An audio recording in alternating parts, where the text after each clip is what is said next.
non gestion bu transparente non gisuñu ne c'est une gestion transparente dans la mesure où boo xoolee mënoon da ngay woote lu toll noonu si réew nga xamante ni dépassé na yow sa gestion de régime parce que tey jii s'il y a l'exploitation du pétrole fi ñu jëm dafa sori c'est-à-dire régime Macky Sall daf fiy jógee c'est sûr c'est-à-dire benn régime war na mën a ñëw du dëgg yu mel ni bu amee ci réew waroo tëju sa biir néeg di décider nu mu la neexee di yëgal nit ñi et moom noonu lay fonctionner tey jii bi muy wax woote ne l'autre jour pour def loi bi ban opposition moo fa nekk opposition personnelle bi mu am bi mu utiliser tout le temps bi nga xam ne su bëggee changer loi électorale lu mu gën daane opposition ñëwoon ne opposition mais opposition xamoo leen yow suñ leen woowee da ngeen dem yow pour l'intérêt du Sénégal si mais est-ce qu'il nous a appelé est-ce que da ngeen di xaar ñu woo leen ah mais moom mooy ko mais dañu ñëw rek tax les ressources naturelles appartiennent au peuple kan moo koy gérer actuellement c'est lui moom dañ ko dénk réew mi moom moo war a am esprit de familiarité convoquer tous les fils du Sénégal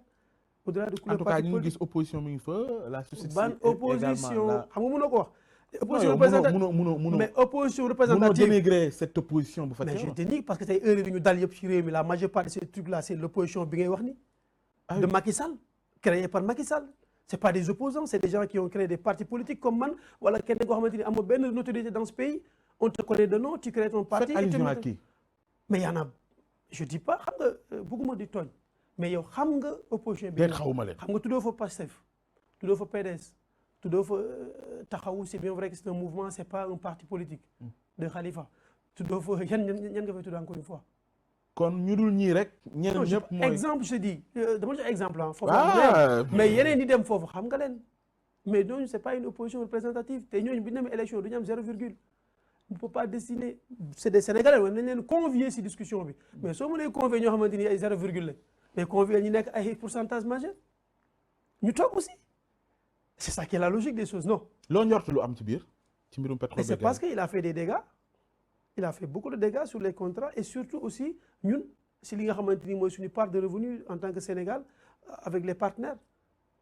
effectivement on n'a pas les moyens pour aller creuser et explorer le pétrole pour mën ko génne effectivement et ñëpp reconnaître nañ ko mais aussi am na loo xamante ni il faut aussi en tant qu'État nga liggéey ci ma dem naa ba wax benn jour si benn article il faut même renoncer à certains gains si suñu pourcentage de gains pour inciter au moins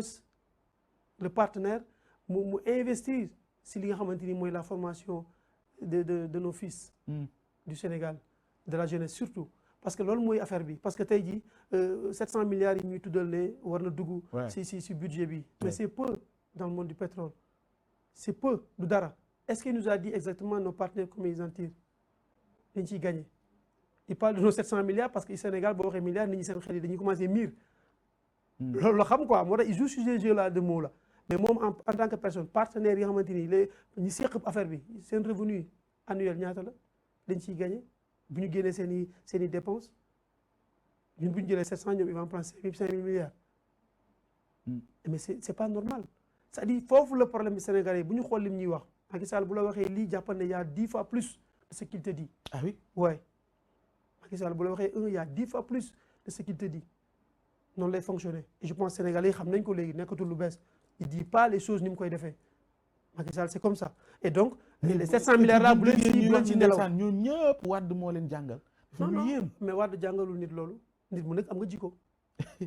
Wade jàngalul nit parce que Wade li mu jàngal Sénégalais yi gis ngeen ko il a travaillé ce pays bizarrement soo xoolee li traversé réew mi depuis 2000 jusqu'à nos jours détournement yi ñu dégg scandale yi ñu dégg sooy xool ci benn formation politique rek la non il faut dire ñi yore réew si ay mi nit diggante waaw bu ne formation politique si ay nit yu mel am jikko yooyu la non je suis pas d'accord ñoo gouverner non da nga naan les libéraux waaw non attention da nga naan si ay nit yu am jikko yu mel noonu mais la formation politique n'a rien à voir dans ça yow tey soo amee say jikko ne yow li say waajur yare soo defee doo def nii c'est pas parce que tu as signature noo neex ngay def kon donc il faut que nit ñi di am esprit de def mais di nga reconnaître que ni Maître Wade moo ko jàngal ci moom mooy mentoram ci politique ci politique mais pas si def safan def politique bonul aussi li nga wax c'est clair si def politique est-ce que jàngeewu ko ci moom non Wade dafa mës a détourner non je veux dire Wade dafa mës a signer quelque chose qui va pas à l'intérêt du Sénégal quand on parle du pétrole et du gaz on parle de cette signature en 2011 boo mais xam ne Karim Meïssa Wade qui a été ñoom bi ñu ñëw au pouvoir tey jii moo loolu moo lay wan non pas bi ñu ñëw au pouvoir non xam nga signature boobu loolu la ñuy wax ni loolu y a Non, d'autres dama jox exemple. signatures non xam nga loolu signature de jox marché nit pour mu oui liggéey la oui attention diggante boobu on ak parle léegi de non scandale non non ci- ci- ci- mais amul scandale foofu ah xam nga ñu foofu ko non wax. attribution la il faut que ça soit clair on a attribué à Pape Ousmane quelque chose ñëw nga sama ginnaaw est-ce que ni ma ko attribué Pape Ousmane baax na wala baaxul moi j'ai écouté Aly ñu ne Ngouille Ndiaye il a non Aly Ngouille Ndiaye était ministre des Aly Ngouille Ndiaye nga déglu il a man ma déglu confirmé- Thierno Alassane Sall Ah, mais déglu non Thierno déglu Abdoul Mbaye Abdoul Mbaye sur cette non. question. Alors il faut que ñu clair moi je dis le ministre qui gérait les dossiers bi ñu ñëwee pouvoir c'était Aly Ngouille Ndiaye il a dit carrément affaire yi ñuy wax ñun bi ñu ñëwee la signature du contrat qu'on a vu pour attribuer à Franck Timis su amoon leen lu intérêt Sénégal nekkul ah ñun ñoo koy njëkk a xeex ñu bàyyi mu dem. da nga naan li nekkaat ci biir après 2012 à maintenant loolu moo indi scandale yi mais du lañ jox attribué ni ki ne ko demal nga xool. li nekkaat ci biir boo xam ne Voilà. loxo yi Karim da cay génn ak président parce que Abdoulaye moom Wade. géré wu ko moom dafa attribué yow ne demal nga xooli ji nous on a attribué à Franck Timis de faire sortir ce pétrole loolu lañ ko attribué mais nan la ñuy séddoowee waxuñu ko bu ñu amee nu ñu war a amee waxuñu ko loolu ñoom ñi fi et nekk tout ce qui s'est passé après derrière ak Franck Timis bi ñu njortoon ni yoroon na jumtukaay yi fekk na dara amu ci. mais am nga Franck Timis mën Yooyu na bañ a yëpp. yor attention aussi ah dans ce milieu là il faut que les gens fassent beaucoup d'attention aussi parce que parfois dañuy accuser ay non Franck Timis je dis pas que lu mu def ak lu mu deful mais yow mën nga am des relations yoo xamante ni mën nga ñu indil ku ñu liggéeyal suuf si Courtage. vrai ou faux bien courtage sûr nga wax de. mën nga ko am yow mais ñun suñu amul connaissance bi toi tu l'as tu peux amener quelqu'un pour servir ce pays tu n'es pas un Sénégalais pour le faire demain. oui bëgguma ñu defaat débat bi mais quand même il y a beaucoup c'est de très- zones d'ombre non sur non il y cette a pas question zone yoo d'ombre xam il faut que nit ñi xam ne léegi li ñu war a xool mooy nan la parce que ñu bu ñu lay séddoo- attribuer quand même am na benn am na lu la war a am na ci lu war a ne ci yow mais am na ay am garanties na ay proposées, garant mais effectivement am na bu ko fekkee yooyu ah non su ko amul loolu duñ ko ko jox. ci wàllu jumtukaay yi ñu wax ni mais yëpp war na ko am ci mais yow jumtukaay tey jii tu vois beaucoup de maîtres d'œuvre d'ouvrage dans ce pays qui prend des marchés yoo xamante ni après day am benn structure bu leen di accompagner loo ci gis pour l'œuvre. après mais lépp solo mooy le résultat final.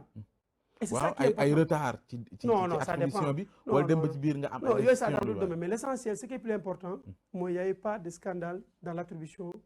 du projet. des projets yi nga xam ñoo fi nekk. d'accord parce que ñoom gëstu nañ ko su amoon tey jii te travail ay ni tu vas entendre dans ce pays que ñoom ñu koy soulever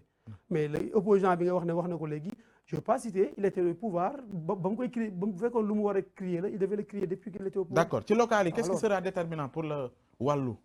ba ngeen jort na xëy na di ngeen ci kii ñu jeexal Wallu est la meilleure coalition d'expérience et de maturité surtout de savoir-faire et je pense que j'incite à tous les Sénégalais d'abord d'ici et d'ailleurs d'inciter le frères et sœurs militants et amis de voter les deux listes Wallu majoritaire et proportionnelle su ko defee li ñu bëgg a def Sénégal avec Karim Wade président à travers nos élus locaux